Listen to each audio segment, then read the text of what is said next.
Hello friend, आज मैंने बनाया है बहुत ही मज़ेदार सी आलू की सब्ज़ी। तो यहाँ पे हमने कढ़ाई रख दिया है, तेल डाल दिया है, जीरा डाल दिया है, एक कटा हुआ प्याज, हरी मिर्च डाल दिया है। इन सबको थोड़ा भून लेंगे। आधा टमाटर हमने डाल दिया है, टमाटर को भी थोड़ा भून लेंगे। यहाँ पे हमने सब्ज़ी मसाला ऐड किया है, आप कोई सा भी सब्ज़ी मसाला ले सकते हैं। यहाँ पे हमने आलू कट करके ले लिया है इस तरह से और उसको मिक्स कर लिया है। यहाँ पे हमने थोड़ा सा गरम मसाला ले लिया है। गरम मसाला और सब्ज़ी को अच्छे से मिक्स करके और हम ढक के इसे 5 से 7 मिनट के लिए पकाएंगे। एक बार वापस से इसे हम ढक देंगे।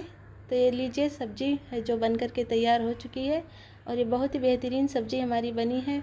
बहुत ही जल्दी बन करके तैयार हो जाता है। तो आप इसे पूरी पराठे के साथ एंजॉय कीजिए। Thank you.